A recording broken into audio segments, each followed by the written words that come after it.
LeJune with LeJune Singleton LLC. This month is Sexual Assault Awareness Month. And I have a panel of beautiful women who have experienced molestation, sexual assault, or some form of sexual inappropriateness towards them. So my story is, at a young age, preschool age, up until 10 or 11, I was molested. Found out later on from the predator who sexually assaulted me that he used to change my diapers. And my mom used to tell me how I cried as a baby. So that leads me to believe it started then. At the age of 7, I told my mom that my cousin was bothering me because I didn't know how to communicate being inappropriately touched or molested.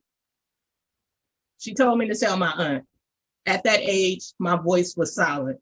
I couldn't be vulnerable or open up in regards to in relationships, friendships, things like that, because I thought I was going to be pushed away again. In 2007, I was sexually assaulted by someone that was supposedly a friend. I was babysitting his son in exchange for using his car because I was in a car accident that year. I picked him up from work late that night, decided to stay over because it was 2 o'clock in the morning, didn't want to go home. In that, I guess he thought it was okay to try to have sex with me. I was on a muscle relaxer that had me paralyzed, but I could hear everything that was on television. I could feel him trying to put his penis inside of me. And I'm allergic to latex, so he put a condom on. He was unable successfully to put it in. I wake up the next morning and I'm hoping and praying it's a dream because, again, I'm on a muscle relaxer. No, it wasn't. My vagina was swollen. One mistake that women take after being sexually assaulted is taking a shower. And that was a mistake. But I just felt so dirty and I just wanted that off of me. I did report it because I didn't want that to happen to me again, being a victim, not speaking up. Nothing happened in regards to that because this was somebody I knew and I voluntarily was at his house and spent the night. Is that right? No, it's not, because I didn't ask him to try to rape me. So this message is to all women who experience, or men who experience sexual violation, sexual assault, sexual molestation. It's time to use your voice. Again, it affected me in my relationships because I couldn't be open. I couldn't be vulnerable because I believed I wouldn't be heard. And now I'm ready to be heard. I'm ready to use my voice. Again, I'm LeJune Singleton. I'm a board certified health and wellness coach. My turn. Hello, my name is Stephanie Thompson. My first sexual assault happened when I was a baby. I was actually 18 months old. My own father, biological father, molested me. My mother kept that from me for years. She did not tell me that I was molested as a baby. I would go on to grow up. Again, I would be sexually assaulted by 2 cousins who would repeatedly touch me inappropriately in my private area, would touch my breast. And, I went to my mom and she told me basically that I was a lie, that I was not telling the truth, that there was no possible way that that could happen. It led me to go on to live a life of promiscuity. I was real promiscuous. I was really untrusting of people.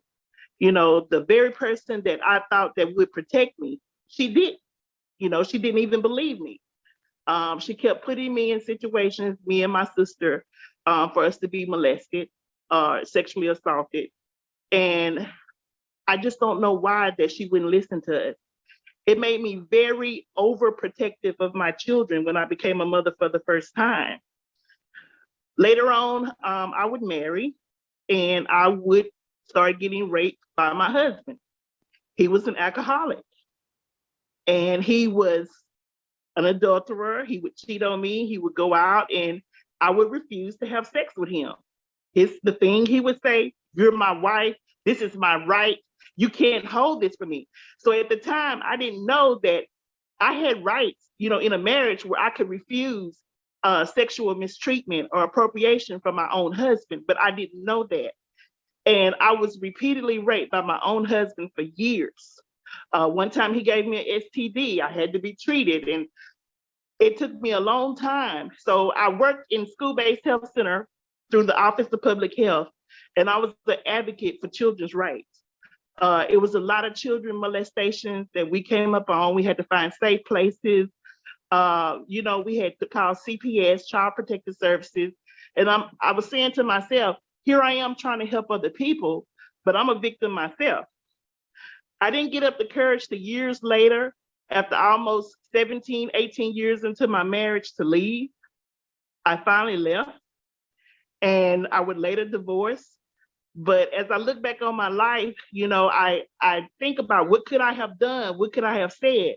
My first experience started with molestation when I was a child, when I was a baby. So it took a lot for me to see that there was nothing that I could do, that I was limited. And if your own mother don't believe you, what can you do? So this helps me speaking out about it, trying to help other people, and just talking to my children who are grown women now. If you're in a marriage and you're forced sexually, that's not right. You don't have to give in.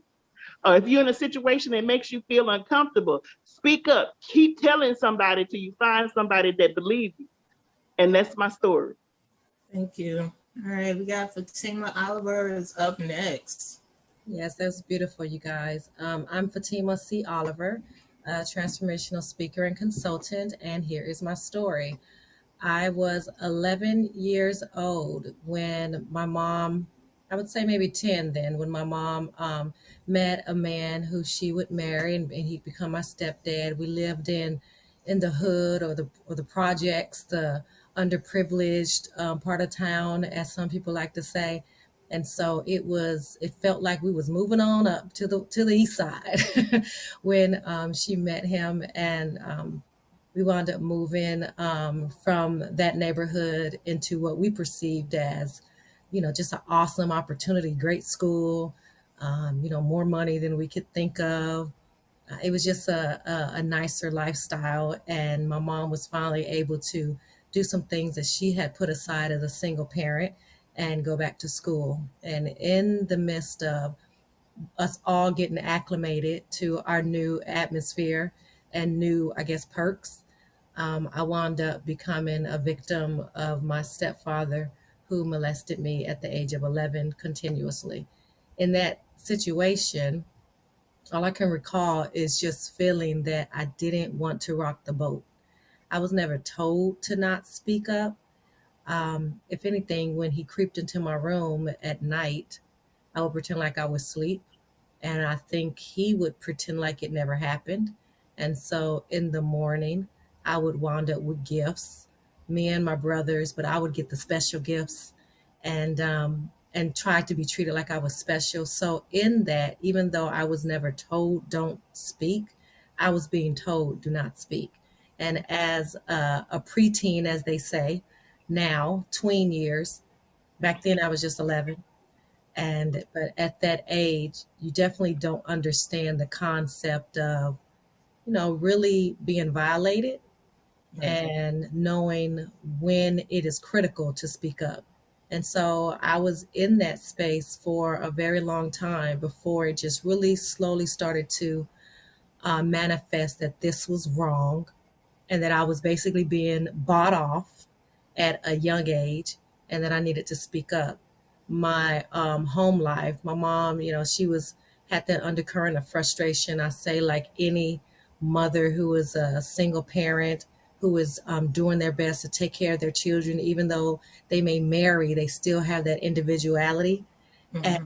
And sometimes that behavior and that attitude don't quite change. And so I often found myself intimidated to speak up. So when I did speak up, I was trying to make it okay. I was trying to diffuse the situation and try to figure out a way to say it in a way that we still keep everything we have and nothing changes.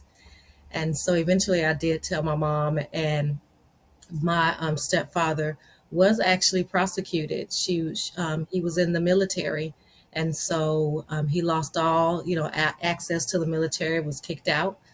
I was prevented from having to testify in court, and he wound up, I guess, settling and getting a year in prison, or in jail, I should say. It was jail, because I think you got to stay in jail for about 3 years before you even head up to prison. So he was in jail, and after he did his time in jail, I'm not even sure if he did the entire year.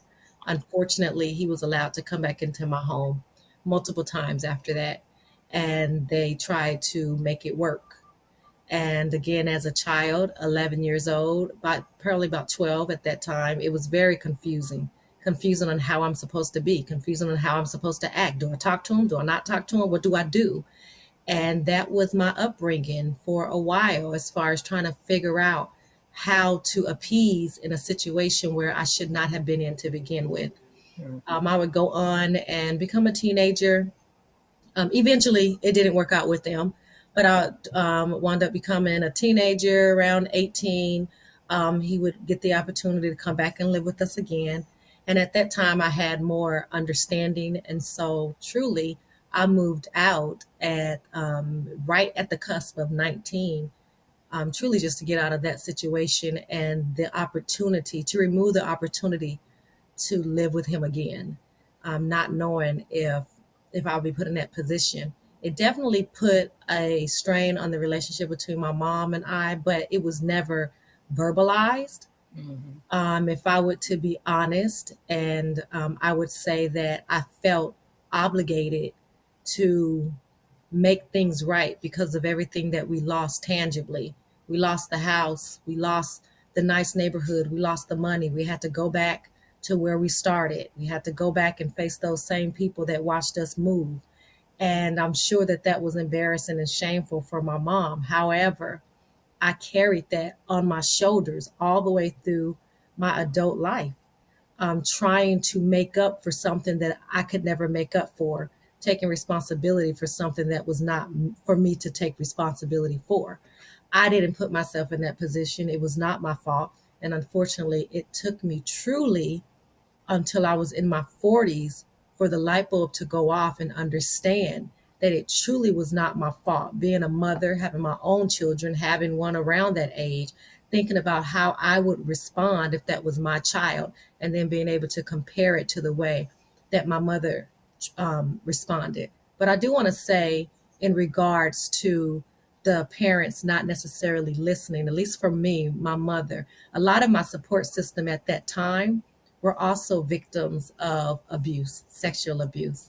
And I do believe strongly that there is this culture of the silent generation where they are taught to be quiet, and what's in our house stays in our house. And this is how it's supposed to be. And because they are not listened to, they pick up this culture and they bring it and carry it to their children. And I fell victim of that.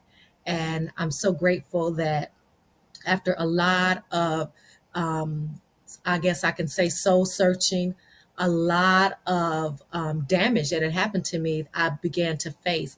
I suffered from anxiety and depression most of my life. I struggled with emotional connections with men. One lady stated that she became promiscuous. For me, I became very distant. And I believe that's typically what happens. You either become wild, as people would say, or you become very closed off. And I went the opposite way, in a drastic way, and I became very closed off. Even with my father, I didn't like for him to touch me. If he put his hand on my leg, it felt weird to me. I just didn't know how to deal with affection from men. And I found myself going from one horrible situation at the age of 19, running from the abuse, sexual abuse, or the possibility of it happening again, to another relationship where I felt like my knight in shining armor was going to save me, and found myself in a physically abusive relationship. Now I'm in a healthy relationship with the husband that I've been married to almost 10 years. But in the dating process and early marriage, we struggled because of my understanding of how love looked like. I thought love was abusive. I thought love brought pain. I thought love brought secrets and shame and embarrassment and all the other negative things that could come with that. And it was because of the damage that had happened to me at an age that I had no control over. And so I did have the opportunity to have a conversation and have that tough conversation with my mom in regards to, I recall this happening. I remember it very clearly. This is what happened. I've never talked about it in 34 years. We are going to have the conversation now. And it definitely was not received in the way that I felt that it should have been received. But in that, I found my freedom. And I think it's important to understand that your voice matters, that everybody has a right to stand up for themselves, and everybody has a right to give their pain a voice. And for me to be able to have that difficult conversation with my mother that I hadn't had since I was 11 years old, and I was 40 something and feeling like I was 11 years old when I was approaching the conversation. But I stood up for myself and I spoke up for that 11-year-old girl when nobody else spoke up for her. And so when I walked away from that conversation, I felt freer than I had ever felt in my entire life. And so I would encourage you, if you are going through a similar situation that you have heard so far, and if you don't know what to do, I would definitely encourage you to find a safe place. And that is someone who won't judge you despite what you share. That's somebody who will look at you and you are a hot mess and you know it, but they love you anyway. Find that safe place and share the pain that's on your heart. And when the time permits, after you have went through your own healing space, and if God allows or the universe allows for you to be able to share your story, stand up in it, and not as a victim, but as somebody that knows that this did happen to me. It's nothing that I can change, but I can definitely share this testimony to help other people. And I am not a victim, even though I was victimized, but I am victorious. I am wonderful. I am grateful, and I have a future. And I pray that at some moment in your life, that you are able to receive that as I was able to receive it. It took me until I was 44 to get there, 34 years, but I got there, and I'm so grateful that I had a tribe, my own safe place to help me get to that place. Thank you for letting me share. Thank you, Fatima. And it's definitely important to realize age doesn't matter as long as you get the healing and the help that you need. Next, I have Amelia. Thank you, Amelia, for joining us. Thank you, Lejeune. Hi, I'm Amelia Zachary. I'm a writer and an avid advocate against rape culture, and I would like to share my story today. Thank you so much for having me. So I was 19 years old when I was raped by a fellow college mate. I was somebody who was very driven. I was very ambitious, and I had all my ducks in a row for me, aimed towards this dream that I had about success. And when I was 19, my second year of college, I was raped, and that all came crumbling down. And I think a lot of people talk about rape being something that is exclusive to the sexual act. But I think a lot happens outside of the sexual act alone. And I was robbed of a lot of things, of opportunities, of my dream, my sense of security, my sense of trust in anybody, not just men, in anybody at all. Because at that point, I was ostracized and I was shamed by people around me who told me that I was in the wrong place, I was wearing the wrong dress, I had drunk too much, I was with the wrong people. And there were so many reasons about why that things went wrong. And I felt like I was a good girl who had done wrong things and ended up in me being in that situation. And so I blamed myself because I took responsibility for myself. I took pride in taking responsibility of myself as an independent young adult. And so with that naivety, I think I was blaming myself and I was silenced. I was inevitably silenced by everyone around me and by myself because I was so ashamed. That was almost 20 years ago. And I'm shaking talking about it still. I still get upset about it, and I don't think the pain ever really goes away. That you're true. I'm in healing. I'm in a place of growth. I'm in a different place in my life now. I have 2 children of my own. And that was when true healing began for me. I have two lovely girls. And I thought to myself, what would I do in a situation if this should have ever happened to them? And then I realized the things that I would say to them, the love that I would give, the unconditional love, the patience and concern for their well-being reparented me myself, for me to take a look toward myself and give myself the same talk. And then I realized that I was worth it. I was worth the healing, and I was worth all the things that I thought I had lost. And there was still time for me to regain all of it. And so here I'm standing, sharing my story. I've written a memoir now about my journey, about being raped, going through the trauma process, post-trauma processing, the triggers, and the life that I had led with maladaptive behaviors, self-destructive behaviors. I was all those things you guys had said earlier. I was promiscuous. I was drinking. I was drinking all the time, and I was partying all the time. I was wrecking my life recklessly because I was self-medicating, and I didn't know how else to be. So I wish I had the courage to have looked inward much earlier, and it saved me those years that I was in pain. But that's the gift of foresight. I mean, that's the gift of hindsight, right? Right. Everything looks perfect and wonderful when you can look backwards. But I also understand now that I can't change my past, but I can change my relationship to it. And I refuse to be silenced anymore. I refuse to be the victim. I am a survivor. I am thriving in my life. And I have a life that is my own and will not be governed by the pain from someone who had carelessly taken from me. So that's my story. And I hope that anyone who is going through the pain understands that there's no need to go through the pain alone. And if you reached out to someone, there would be someone out there for you. Everybody has a someone if you look hard enough, and don't give up on yourself, because you are worth it no matter how many years it takes you to distance yourself from the pain. Thank you. Thank you. And that is so true. I thank you for sharing that, because it is hard talking about your past experience of being molested, sexually assaulted, raped. It is hard because, sometimes it comes back up. But again, we're no longer victims. We're here victoriously sharing our story. Next, we have Miss Michelle to share her story. Thank you, Michelle.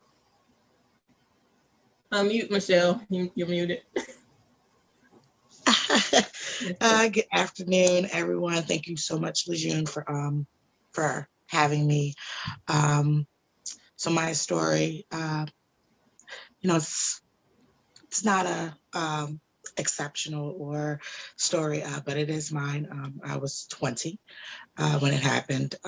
It was a friend of mine. Actually, at that time, I'm young. And for the most part, growing up, I was very studious. I was the good girl, always did well in school. And around 18, I started rebelling. So around this time of my life, I'm actually stripping. And I guess he was our manager at the time. And so I'm at a friend's house that I was actually staying with at the time. And we're just kind of figuring out what the outfits were going to be for that particular evening. And so it just started with, oh, you're so beautiful, and touching. And, I felt slightly uncomfortable, but it was just, okay, just kind of brushed him off. Eventually it got a little bit more forceful, and he ended up pushing me onto the couch, kind of held me there. And I just remember freezing, not running, not just completely freezing. I could hear everything going on around. I could smell, even to this day, I can still smell the smells, the sounds. But for the life of me, I just couldn't move. So in the middle of the act, my friend's husband actually came into the house. And so that kind of interrupted what was happening. Jumped up and grabbed my phone and ran into the bathroom. From there, I called the police. And I could hear my friend's husband telling the guy, hey, she's calling the police. And so, you need to get out of here. Police came, took me to the hospital. I got a forensic exam. Ended up going back to the same house just to be told, ultimately, if you tell on this individual that, we can't have you here. At that point, my family had all moved away. I was by myself and really didn't know what to do. So it was, okay, either just leave it alone and not know where I'm going to go, or, well, say something and just not know where I'm going to go, or just leave it alone. And I opted to, of course, leave it alone. So that was the beginning of my silencing. So for me, it became one, promiscuity. But it was odd for me because it was promiscuity, but at the same time, it was that distancing. So it was kind of like I would have sex with you before you could rape me, if that kind of makes sense. Because I never felt safe in any real interaction with males. So it was, I'm going to take control over this. I'll just give it to you before you can actually take it from me. But if I did end up in a relationship with someone, I was always distant, very controlling, and kind of would just walk over that individual. I would kind of search for those males that I could have control over, or males that they were always emotionally available or unavailable, because ultimately I didn't love myself. And so because I did not love myself, I didn't know how to receive love. And this was something that just went on for years, along with the promiscuity and the heavy drinking, of course, drug using, and I would also self-mutilate. I would cut myself just so that I didn't have to deal with the emotional pain. I attempted suicide maybe 5 or 6 times, the last time being in 2012. And that was right before my breaking point, we'll say. When I got to the point to where it was, I didn't really, going through these 12 years after the rape, I didn't know or really kind of associate my behavior with my rape. I knew that it happened, but I never talked about it. And so I didn't understand that ultimately your body keeps the score. Your body whatever experience that you go through, your body kind of just, it remembers it. And so anything that resembles it, whether it is real or perceived, it's going to trigger. So of course, I was just self-destructive, just going down a really bad path. Like I said, I had no love for myself, not at all, and really did not know how to allow others to love me. Trust was not a thing. Even I'm 41 now, it's still something that I'm working on. But I want to say it's definitely come a long way between that 20-year-old girl and the 41-year-old woman that I am today. But at 30, I want to say 2012, so about 32, I had to really deal with the rape itself. And it was terrifying for me. Because of course I had just kept it suppressed for so long. And it came to a point where I realized I have to face this. There's no way that I'm going to be able to get over this unless I actually just face it. And so that is what I did. And I want to say it had to be one of the hardest things that I've ever had to do. But it has been so rewarding. It's taken years, of course, to actually heal from that. where to actually love myself, to be able to look at myself in the mirror and tell myself, you are enough, you are good enough, you are smart enough, you know, you deserve love, and actually mean it, not just say it for the sake of saying it, but to actually, with everything that's in my being, to believe that. And in my healing process, I found so much joy in helping others, such as myself, or others who have experienced, whether it's rape, molestation. And that is when I actually discovered my purpose. And that was to help others to find their healing. Healing for one person doesn't look the same as healing for another person.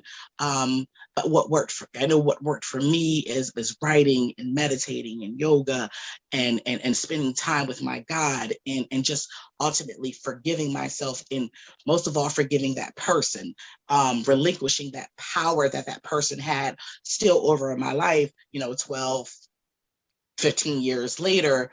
And while they're living this, wonderful life, probably somewhere, I'm continuously suffering. And so, I wanted to be able to help those individuals going through the same thing. And so the No Means No was kind of birth.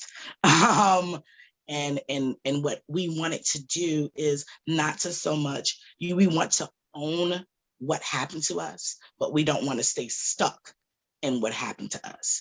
And so it's all about the healing process, facing, those demons, facing those feelings of inadequacy, and just finding that love for yourself. And so that is what I feel as though my purpose in life is.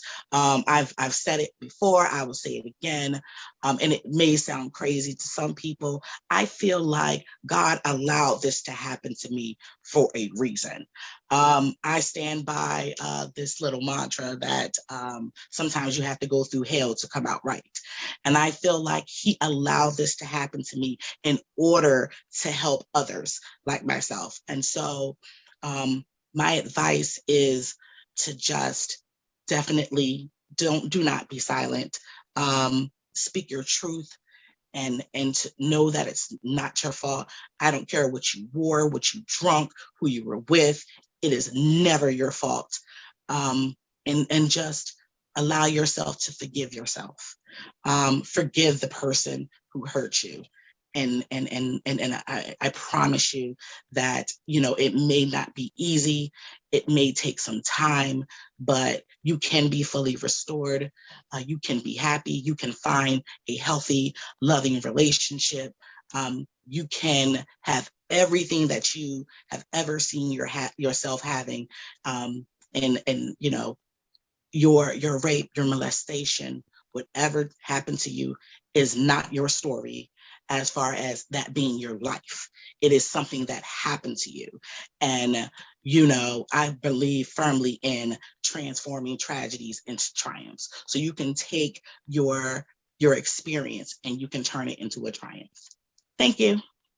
Thank you, Michelle. That was very powerful. And as you said, I've heard this saying before, that you're drinking the rat poison, hoping the person that hurt you die, but you're the one that's dying inside. And I thank you ladies so much for sharing your story, because it's a powerful story. It's about you overcoming, about you speaking up for yourself, about you saying my voice matters. It doesn't matter that it happened 20 years ago, 50 years ago, whatever, your voice matters. Because we hear so many stories of women coming out or men coming out saying they were molested, they were raped, they were improperly touched. And people are like, well, why are they coming out now? It doesn't matter. That's their story. That's when they felt comfortable with sharing their story, because we always don't feel comfortable. For years, I felt embarrassed that I allowed this person to molest me. I'm a kid. What the heck can I do with a teenage boy? Nothing. So I thank you ladies for sharing your story. I know, Fatima, you have a organization where people can reach you for services. So if you can share that. Sure. So I agree with a lot of the ladies. You use your pain for purpose, and so I believe my God doesn't make mistakes, but we are given an opportunity to take the tragedies, the crazy stuff that happens in our life where we're like, what the heck? Those things that we feel like we can never get through. And we have an opportunity to take those things and take our power back by finding purpose in them. And so through the many things that I've been through in my life, sexual abuse is definitely a major part of my life, or a part of that story anyway. In the process of working my way through the healing process, through all of this junk, I was able to create a space where you can come and find an abundance of resources to help you with any part of your life where you may be struggling in. So on my website, fatimac.com, you will find study guides and free resources in regards to maybe anger. Maybe there's some anger that is there within you and that you need to deal with. Maybe you have an issue with compromising or comparing yourself with other people because your lane went differently than the other person's lane. Or maybe you have issues with insecurity or emotional trauma, like we have all hinted on today. You can go to my website, fatimac.com, and there are guides that are there, resources to help you be able to have those difficult conversations. I believe in order to be able to forgive somebody or to deal with the situation that someone may have brought you into, that you first have to look at yourself and be willing to face those hard truths about your life, right? And so that's also a part of it. You played a part. You may not be the one in this instance that was at fault, but maybe the decision making that happened afterwards. You know, unfortunately, it's one of those things where trauma that happens to us, a lot of the trauma that happens to us is definitely not our fault, but it is our responsibility to heal from it and to allow room for our God to be able to use us to his capacity. So if you go to my website, there are definitely some resources there to help you in that. And I can also come alongside you and hold your hand. I call myself Lejeune. If people have had a physical trainer or a personal trainer, I'm definitely a personal trainer for the spirit. And what that means is your mind, your body, your emotions. I will come alongside just like a personal trainer would, and I will push you and I will give you a plan and I will question you about your homework. Did you do it? And I will support you and I will come alongside you and celebrate you. But you get out of it what you put into it. So if you like my assistance, you can also get that again on my website, fatimac.com. Thanks, Lejeune. All right. And Michelle, can you tell us about your organization where people can connect with you? Okay, certainly. So our website is currently under construction. However, nomeansno.org. Ultimately, pretty much what we do is, again, we walk alongside you in your healing process and whatever that looks like to you. We're a firm believer that, you know, healing takes place in the mind, body, and spirit. And so when we're looking at healing, we look at healing in all different aspects, from arts to yoga, meditation, kickboxing, boxing, self-defense. And so we take different holistic approaches along with the, the traditional therapy, and kind of join those together and assisting in your healing process. So of course you can find us on nomeansno.org. The email address is info@nomeansno.org. You can definitely check us out on Facebook, No Means No, Twitter, same thing, No Means No, and of course Instagram. But definitely, again, we're all about the healing process, and of course, having our voices heard, and so being that and supporting survivors, being that this is Sexual Assault Awareness Month. April the 28th is Denim Day, which is in honor of I believe it was in the 90s, there was a rape case, in the gentleman, he was originally convicted and he appealed he made an appeal to the Supreme Court, and his conviction actually got overturned, saying that her jeans were too tight, and that without her help, he would not have been able to rape her. Of course, this became a big thing. And so every third April of the year, we stand in solidarity, wearing our jeans, screaming loud as we possibly can. That how I dress doesn't mean yes. My jeans aren't an invitation to my body. And so we're up front and center.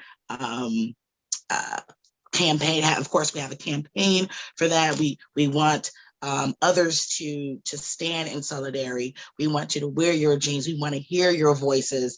The more of us that actually stand up and speak for ourselves as far as survivors, as the more supporters that we have of others who may not have experienced what we've experienced, but but truly feel and care about what we've been through, then that's even more voices that can be heard. So of course, like I said, you can find us on Facebook, Instagram. We hope that you all will take a part in Denim Day, wearing your jeans, having your voices heard. Yeah. Thank you. That's how you can reach out to us. All right. And Amelia, how can people reach you? I know you have your book coming out soon, so any information you can provide. I have my book coming out soon, and as a writer, I have a blog as well. And this month, I've dedicated all my writing to sexual assault and the effects of sexual assault on my life. So they are memoir essays too. So you can take a look at them on ameliazachary.com. and keep updated with the release of my memoir on the website as well. Okay. And I will be in on the Denim Day for sure. Yes. Me too. Yes. And any final words, Stephanie, for any people that have experienced anything that you've experienced that you would like to? Well, I just want to let people know that they need to speak out. They need to seek help. There were several people on the panel that had resources that are a good form of help. I myself will be taking advantage of those resources. I just want to thank you for being here today. I'm in my journey, but I haven't gotten to the other side yet. So this really helps me today. And I just want to say thank you for having me on. Thank you. And I definitely, for me, I commend you. Stephanie is my sister, so for people who don't know, I love her dearly. And if it wasn't for her, I would probably still be in Louisiana. And she was the one that said, hey, I will drive you to school. And she did. So I definitely am grateful to her.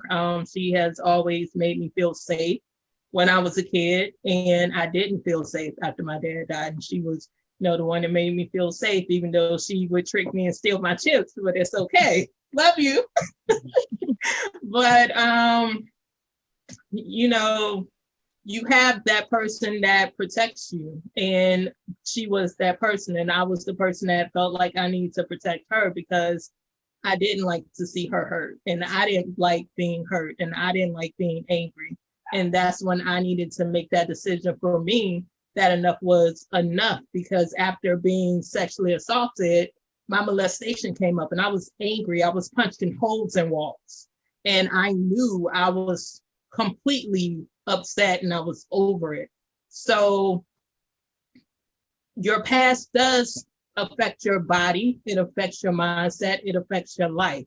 So I am a board certified health coach. I help individuals overcome their past grief, their past trauma, their past, injuries, because we don't realize that we hold so much of our trauma in our bodies, in our uterus, which affects us with fibroids, endometriosis, cysts, so many things that we don't realize. It affects the way we eat. It affects the way we think. It affects the company that we keep, because we center ourselves around people that mirror us. We get jobs that mirror us. So sometimes you have to say enough is enough. I want better for my life. I want positivity in my life. I deserve better. And God is, so many resources, from coaches, from consultants, from therapists, from counselors that's out there, programs. So we have a panel of people who are specialized in so many things to help you overcome this. So please reach out. If it's not us, please find somebody to talk to, because there is help out there on the other side, and you don't have to live in pain, and you don't have to keep having those recurring thoughts and dreams and negativity things that's talking to you that says you're not worthy, because you are worthy and your voice does matter. So thank you again, ladies. Thank you, everyone who's watching. Thank you so much.